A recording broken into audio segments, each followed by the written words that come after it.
sou a Ana e este é o Educação Financeira para a Vida, o seu podcast sobre finanças e espiritualidade. Meu querido e minha querida ouvinte, que saudade de estar aqui com vocês.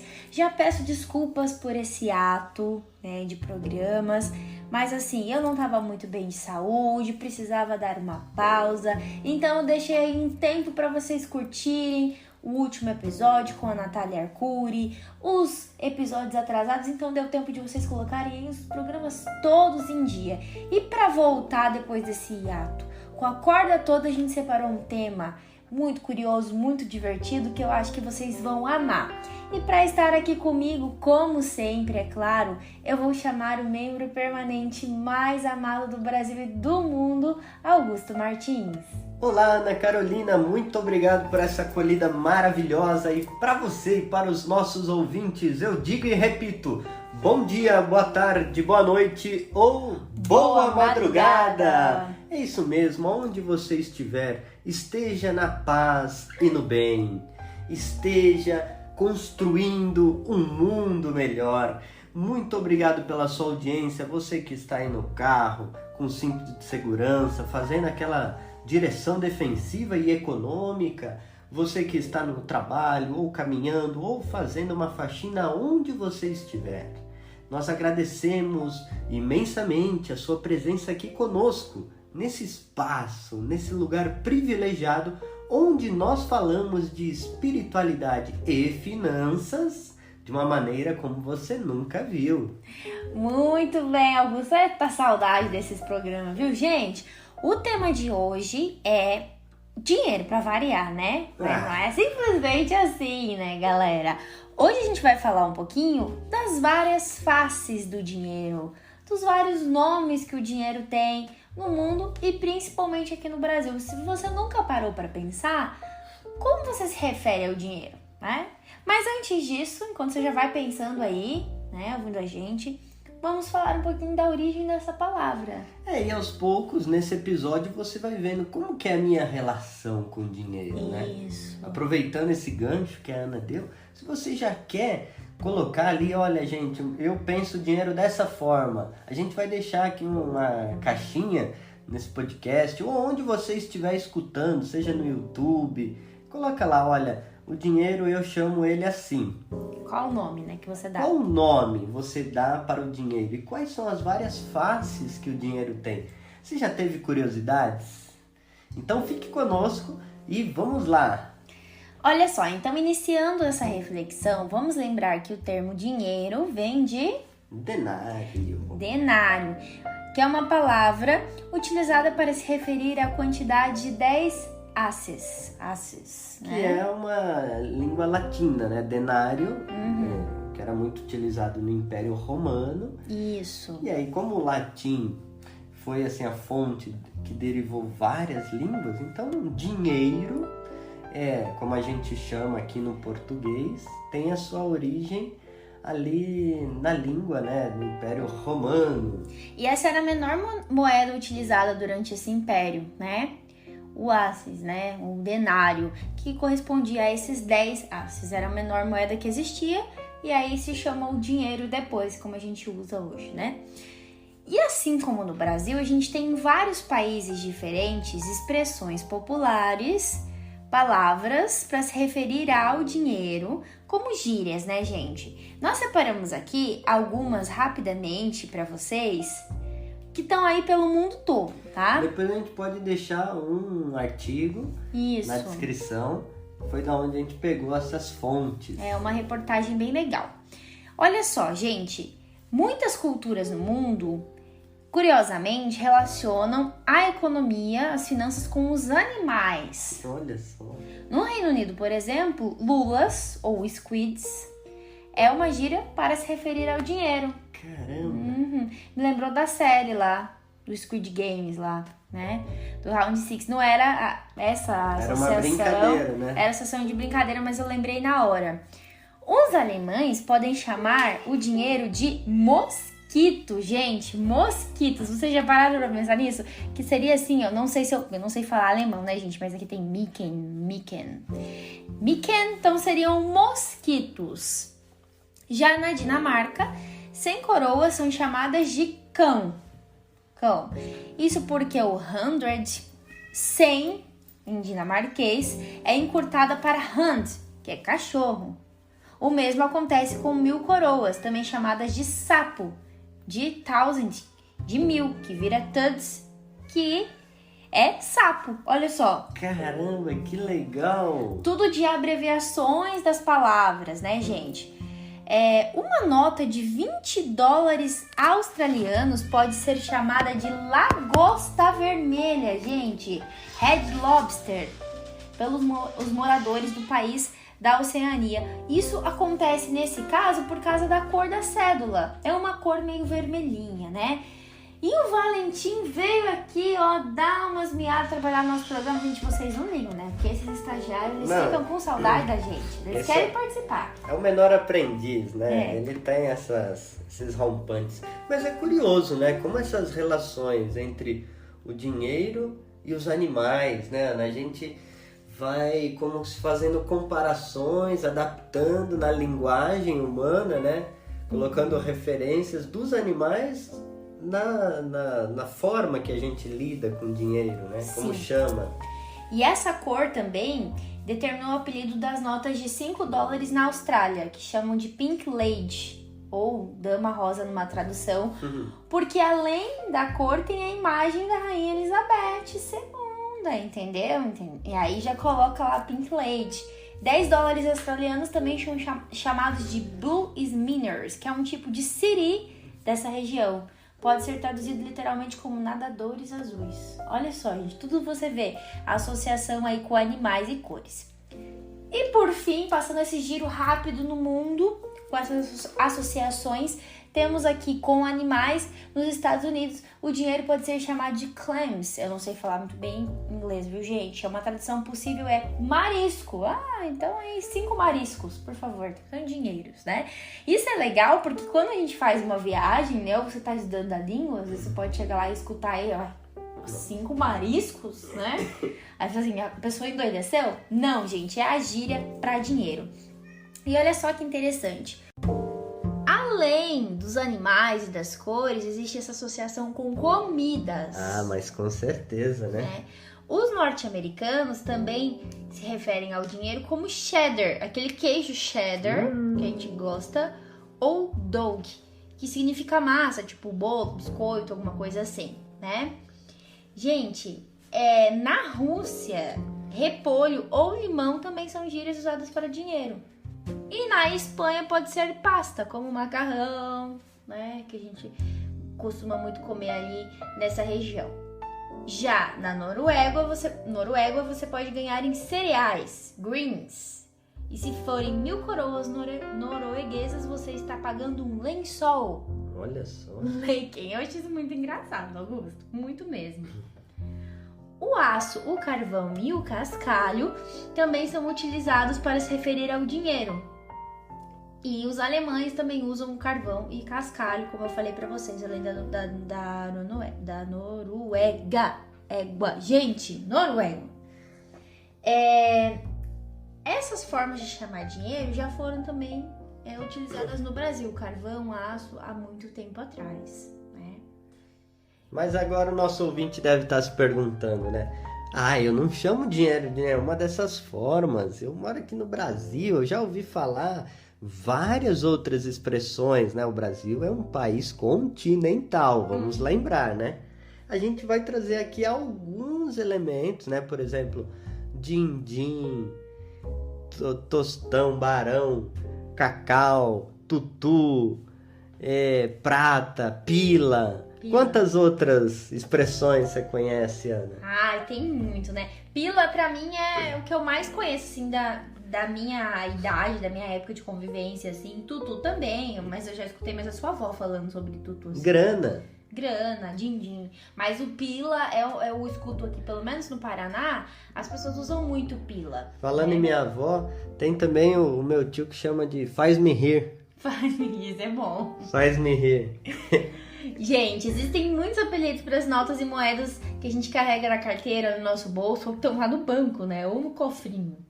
A gente vai mostrar para vocês aqui no podcast de hoje as origens de alguns desses nomes que a gente utiliza. Inclusive, se você conhecer algum que a gente não falar aqui, você conhecer a história, você pode mandar um áudio pra gente contando ou escrever lá pra gente conversar sobre isso nos próximos programas. E também vale a curiosidade, né? De onde vêm essas expressões? Então aqui agora vocês vão descobrir. De onde vem essa coisa do conto? Começa com esse. 10 conto. Esse eu já ouvi falar. 1000 conto. Essa geladeira custa 3 conto. Bem que podia ser, né, gente? E o curioso é que as pessoas falam assim mesmo, né? Com erro de português. Já pararam pra pensar? Elas não colocam contos pro plural, né? É sempre no singular mesmo, né? O que parece um erro de português, vamos dizer assim, no fundo tem uma justificativa linguística cultural. Exatamente. Que justifica o uso no singular, né, Ana? Por isso que a língua é maravilhosa, né? Ainda mais a língua latina e o português, as suas variações. E como a língua é viva, né? Eu gosto muito da língua falada, né? A gente tem a língua escrita, a língua formal, mas a língua falada, porque ela guarda todos esses presentes das diversas regiões do Brasil, né? Isso eu acho tão rico. A gente se refere à mesma coisa de tantas formas diferentes. E essa palavra conto, para se referir ao dinheiro, tem uma origem muito antiga. Se vocês não sabem, o real já foi a moeda oficial de Portugal durante mais de 400 anos. Olha só. E foi a moeda oficial do Brasil durante o Império. Você pode falar, ué, como assim durante o Império? Mas, Ana, eu lembro da minha mãe e meu avô falando cruzeiro, cruzado. Não era real, Ana. Já foi, gente. É isso mesmo. Não era o mesmo real que a gente conhece hoje, mas a nossa moeda já chamou real, tá? E ela acabou há mais de 100 anos atrás. O real antigo foi substituído por uma moeda chamada escudo na época. Essa eu já escutei. Né? Escudo. Naquela época, o plural de real, agora a gente tá falando uma questão linguística mesmo, tá? Era réis. Entendeu? Então não era reais, era réis. Então as pessoas falavam 2 réis. Se alguém tivesse 1000 réis, então ela tinha 1.000 réis. Você falava assim, 1000 réis. E se uma pessoa juntasse 1 milhão de réis, ela tinha um conto de réis, entendeu? Um conto. Então o conto ele era utilizado como um sinônimo de milhão naquela época. Olha, entendeu? Isso. Portanto, conto indica e indicava naquele tempo também bastante dinheiro. Então o nome pegou até hoje. Tanto que, pensa bem, geralmente a gente usa essa palavra quando a gente está se referindo a alguma coisa muito cara. A gente falou da geladeira 3 conto, a gente tá querendo na verdade dizer 3.000 reais. Entendeu? Entendi. Então vamos dizer que diminuiu a quantidade, mas continuou no singular, né? Tipo, numa linguagem de internet, 3K, entendeu? 3K. Né? 3K. Me lembrou do dinheiro daquele jogo The Sims, que chamava Clapaucios. Pra fazer dinheiro também era Clapaucios, era K. Né? Muito bem, agora nós temos uma segunda palavra. Eu nunca ouvi essa, você já ouviu? Já, com Já certeza. ouviu? Eu não. Que é barão. Gente. Barão, meus barão. Conta se vocês já ouviram, porque eu, olha, nunca tinha escutado. Muitas vezes alguém usa este nome barão como se fosse um sinônimo também de 1000. Sim, 5 barão. É muito comum na praia. Eu nunca tinha ouvido, gente. Por exemplo, se um carro custa 40 mil, alguém pode dizer que custa 40 barão. Isso. Desse jeito também. Não respeita-se o plural por uma questão de cultura mesmo, gente.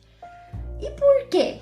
Aí você pode questionar, beleza, da onde surgiu isso aí? Né? Isso sempre foi associado à riqueza, né? Isso, riqueza, isso é verdade. Na década de 1950, o José Maria da Silva Paranhos Júnior, mais famoso como Barão do Rio Branco, tem várias ruas, né, no Brasil com esse nome, foi ele quem estampou a nota de 5 cruzeiros, quando ela foi lançada com alto valor.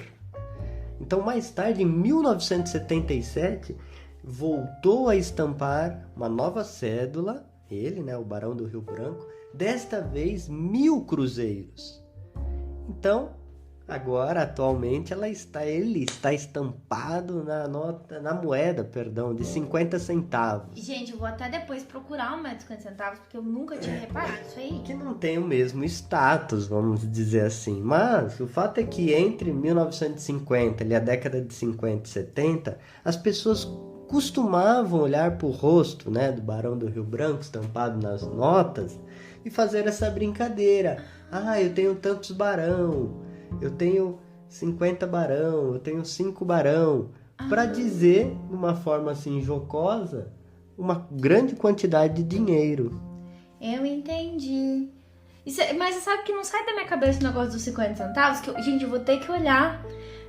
E eu confesso pra vocês que das moedinhas, a 50 centavos é a que eu mais gosto, a que eu acho mais bonita, aquela gordinha nova, sabe? Eu adoro a moeda de 50 centavos, gente, mas nunca tinha reparado. Olha só como é que é a história, né? Isso é muito legal. É aula de história econômica aqui também. Já viver também é história, gente. E aí vem o pila. Gente, o pila é uma coisa que minha avó falava muito. Então, eu sempre ouvi muito minha família, meus tios falar pila, pila. Principalmente a avó Salete, minha avó de Santa Catarina, ela usa muito essa palavra. E tem tudo a ver com uma história aqui do Sul, né? Na década de 1930, o Partido Libertador do Rio Grande do Sul apoiou todos os levantes da Revolução Constitucionalista contra o então presidente Getúlio Vargas, certo?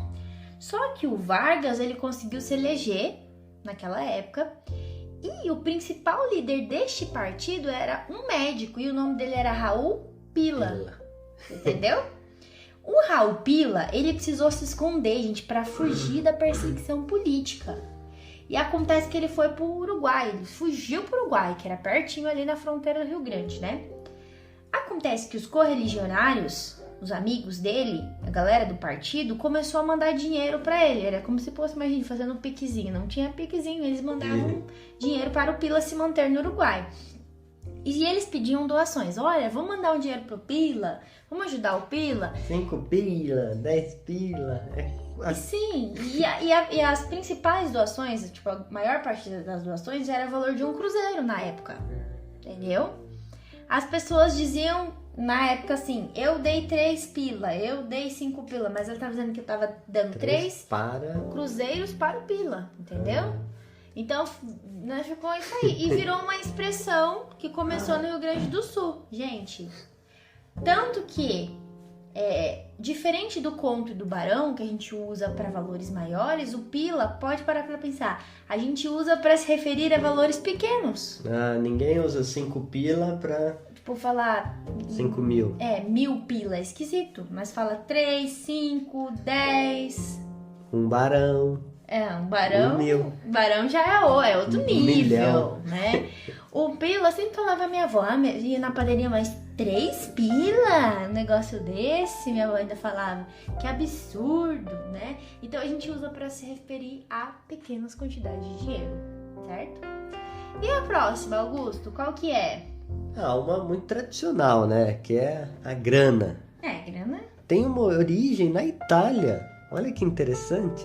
Na Itália, não sabia. Vem de grão, né? As atividades do campo, naturalmente, ali na produção de vários tipos de grão, como o arroz, a soja, aveia, milho, trigo e outros, estava associado com um ato de fazer dinheiro, grãos, grana. Aí a expressão, né, também foi se transformando grana preta, né? Uma brincadeira para falar sobre os grãos pretos associado ao petróleo. Então, algo valioso. Então, grão, grana, preta, petróleo. Quando alguém encontra petróleo, né, em sua propriedade, não tem essa imagem, eu vou cavar aqui e vou achar petróleo. Sim. Então, dizia-se essa associação de uma grana preta. Imagina, e a gente usa essa expressão, né? Uma grana preta quando alguém ganha um dinheiro alto, um dinheiro elevado.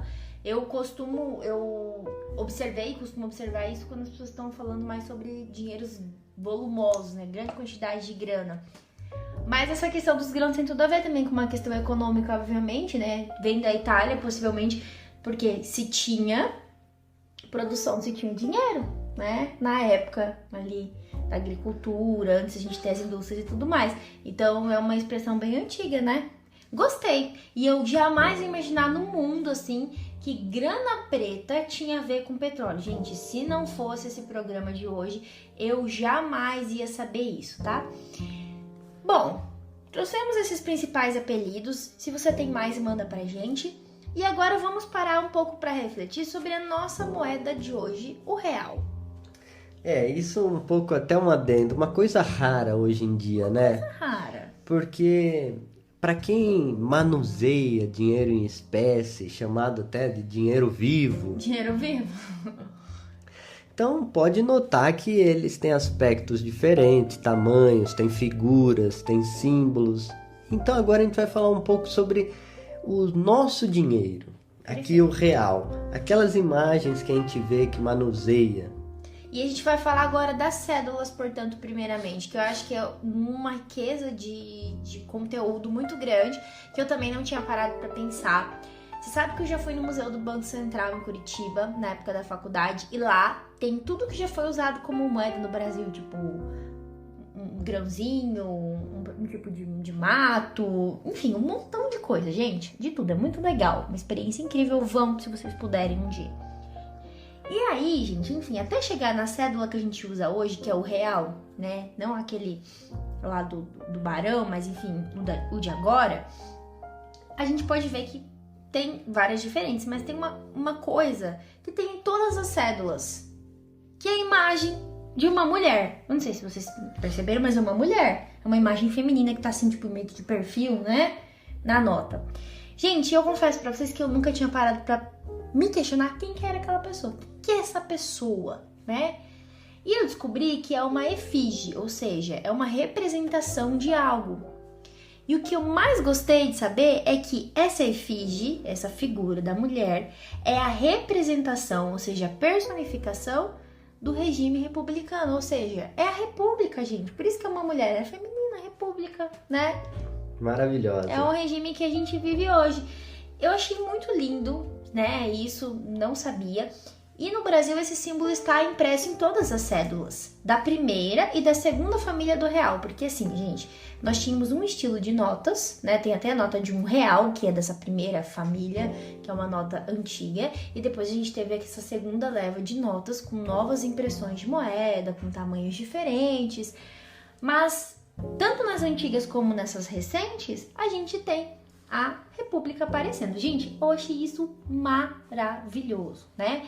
Bom, aí uma outra coisa interessante é que a gente tem as cores e tem os tamanhos, que quando mudou os tamanhos das notas, eu achei muito legal, porque justamente para as pessoas que têm aí deficiências visuais, né, problemas de visão, não conseguiam lidar bem com as notas. Isso foi uma coisa muito bacana, acessibilidade, né? Inclusão, acessibilidade, participação. Exato. São conteúdos, né, de uma cidadania financeira. Isso foi uma coisa maravilhosa, eu me lembro muito disso na época. Mas uma outra coisa que você já pode ter se perguntado é por que nós temos animais nas cédulas e quais são esses animais? Além da República, cada cédula tem um animal diferente. Eu confesso também que alguns eu já tinha bem reparado, que é os que a gente quer, né? Oncinha, peixinho e Carpa. Outra eu não tinha reparado muito não, gente. Mas quem inventou isso? Já parou pra pensar? Quem que decidiu que ia ser peixe, que ia ser bichinhos, né? Bom, gente, quando a gente teve o Plano Real em 1994... a gente se definiu ali as cores, o estilo da moeda e tal, que ia ter a efígie da República, e se decidiu que iam ter animais da fauna brasileira. Qual que foi o objetivo disso? Conscientizar a população brasileira da preservação ambiental, dos animais que estavam em extinção, né?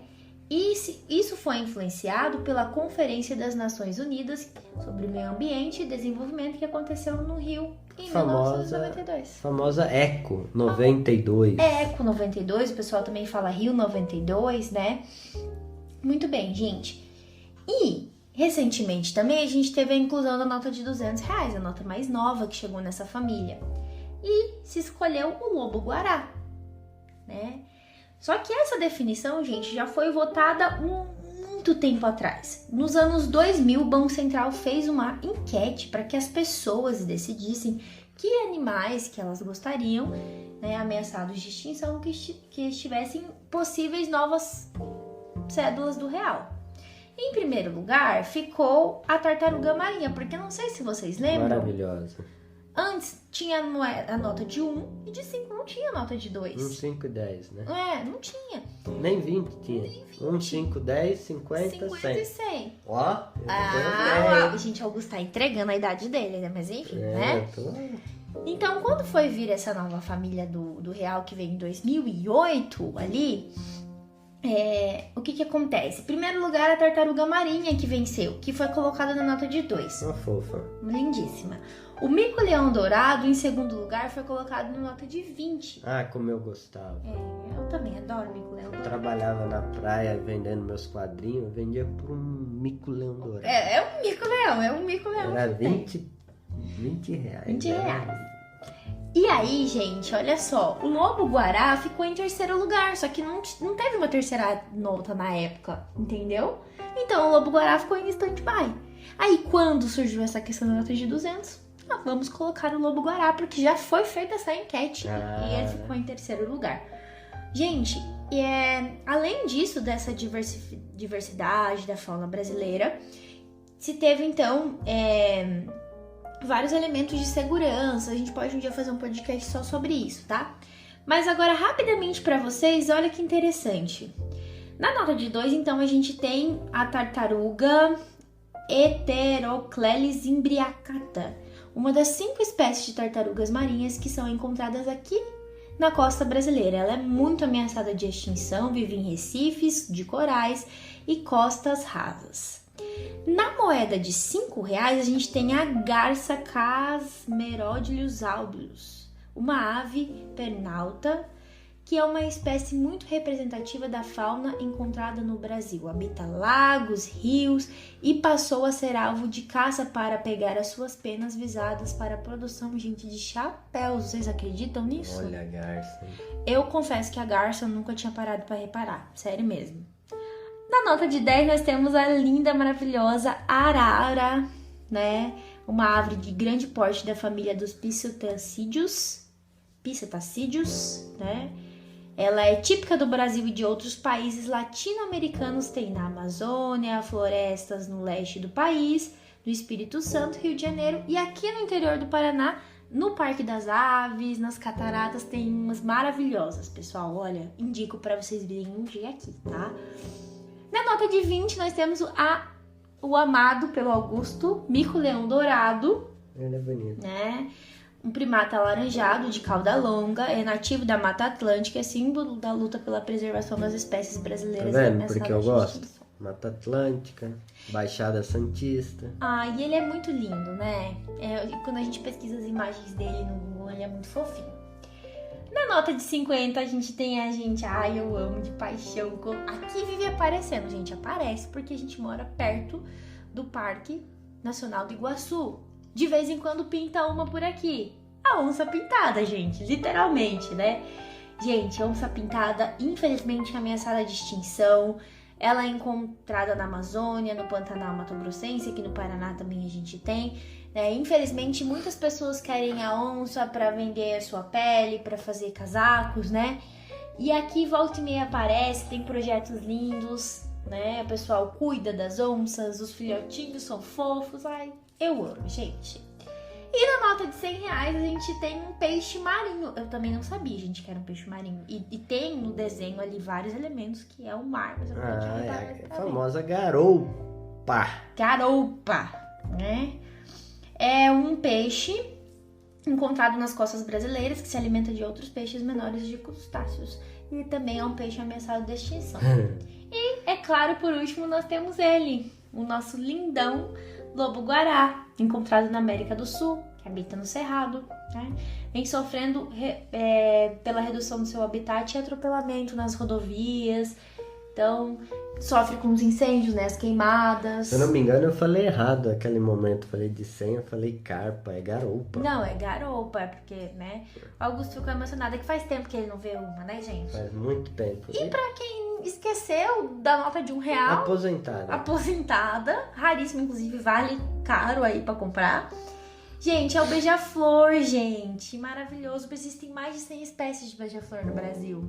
E é ele que aparece lá na nota de R$1. Olha só que legal, gente. Muito bacana. Pra finalizar esse episódio, que eu amei demais, o que a gente tem, Augusto, da espiritualidade pra contribuir nessa maneira que é as faces do dinheiro? Primeiro dizer que a partir daquilo que o Papa Francisco sempre vem nos exortando de uma ecologia integral, né? Não haverá novas economias se não pensarmos uma conversão ecológica. Então, essa preocupação do Brasil, né, e também de outros países de olhar o dinheiro com uma perspectiva integral, é muito interessante a gente sim preservar, cuidar, entender que tudo está interligado. E é bastante importante, né, Augusto? Porque hoje, como a gente vive uma mudança, moedas digitais, Pix, isso é muito legal, talvez as gerações mais novas não tenham tanto contato com dinheiro físico, não saibam enxergar o que tem, é uma história. Pense que quando os animais foram colocados na nota era para conscientizar a população, porque elas iam ver aquele dinheiro com os animais. E hoje a gente usa o dinheiro digital e às vezes esquece da história e esquece o que tem lá. São animais muito importantes que fazem parte da nossa casa comum e a gente tem que cuidar aqui no Brasil. Isso é muito lindo, né? Se a gente for parar para pensar. E aí, numa perspectiva de espiritualidade bíblica, quando a gente fala das faces do dinheiro, ou dos nomes que o dinheiro tem e nós atribuímos a ele, eu me lembrei do livro de Gênesis, que fala da vocação humana, né? Existem, por curiosidade, duas narrativas da criação. A primeira é o capítulo 1, quando a gente lê: no princípio, Deus criou o céu e a terra. Deus disse, faça-se luz, faça isso, faça aquilo. Deus diz. É a primeira narrativa bíblica da criação, né? Ali na tradição judaica, o povo de Israel. Porém, existe uma outra narrativa da criação, que é uma construção um pouco mais velha, vamos dizer assim, 300 anos antes de Cristo, que tem influência que a gente chama tradição javista, onde Deus vai formar o homem do barro, da argila, faz aquele sopro, o ruá, o hálito da vida. E tem uma coisa interessante neste relato da criação: Deus não fica falando assim, faça isso, faça aquilo. Ele dá ao homem a tarefa de dar nome às coisas. Então o Senhor Deus, depois de modelar todas as criaturas e deixar o homem no centro do jardim, ele diz o seguinte: olha, conduzindo o homem para ver como ele as chamaria. Cada qual devia dar o nome que o homem, o nome que o homem desse. O homem deu nome a todos os animais. Então, olha só que interessante. O ato de nomear algo é uma missão, uma vocação dada por Deus. O nome tem a ver com a identidade, com a missão. É uma responsabilidade, uma tarefa de trazer à existência. Quando a gente dá nome a um filho, né, a um cachorro, a alguma coisa, né, existe ciência que estuda o onomástico, a antropologia, ou seja, o homem que estuda os nomes que o homem dá, o conceito às coisas. Então nós podemos ver que Deus concede ao homem essa grande responsabilidade de nomear as coisas. Então o homem, assim, ele participa do ato criacional, do ato da criação. E isso é maravilhoso, porque isso revela a dignidade humana, dar nome, participar do ato de criação. Bem, aqui a gente falou de uma maneira jocosa, né, de brincadeiras, de gírias, de hábitos, de apelidos, codinomes, mas nós temos uma profunda responsabilidade. Sim. O nome que nós damos às coisas revela muito de nós, né? Com certeza.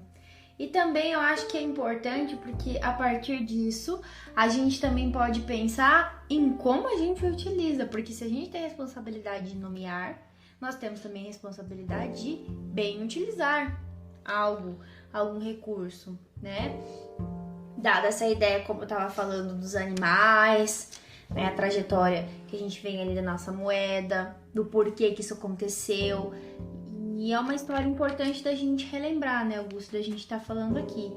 O dar nome, o entender, também revela algo especial da nossa história, da nossa cultura, do lugar que a gente vive. Preserva uma identidade. Isso que eu acho muito legal.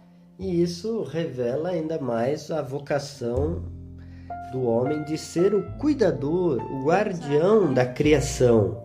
A grande responsabilidade que nós recebemos da nossa família humana, ou seja, da humanidade, em cuidar e não devastar. Então, de criar uma economia que gere vida, não morte, que inclua e não exclua. Então, acho que a espiritualidade bíblica nos fornece elementos para pensar, né, a forma que nós estamos nos relacionando com o dinheiro, se está a serviço da vida ou não. E outro questionamento que eu deixo aqui, será que futuramente, quando a gente começar a utilizar, e a gente já usa, né, cada vez mais outras formas de dinheiro digital, a gente vai continuar dando os mesmos nomes? Será que os apelidos vão vir dessas novas relações? Vamos aguardar aí, cenas dos próximos capítulos, porque a gente viu que todos esses apelidos têm uma história por detrás, que os animais impressos nas notas têm uma explicação por detrás. E o nosso dinheiro digital? Vai ser só os K, os M e o que mais vem por aí, hein, gente? É isso aí. Eu quero que vocês tenham curtido muito esse episódio. Segue nosso programa, manda pra geral. Acho que é um episódio muito curioso, muito legal. E se também tiver um nome bacana, manda pra gente, pra quem sabe tem uma parte 2 também desse episódio, um segundo episódio falando sobre isso. E com certeza, se você gostou desse conteúdo, preparado com muito amor e carinho, você curte, compartilha, segue, dá estrelinha. É isso aí. Beijo hoje pra geral, pra todo mundo. Obrigado, gente. E lembre-se sempre: educação financeira é educação para a vida.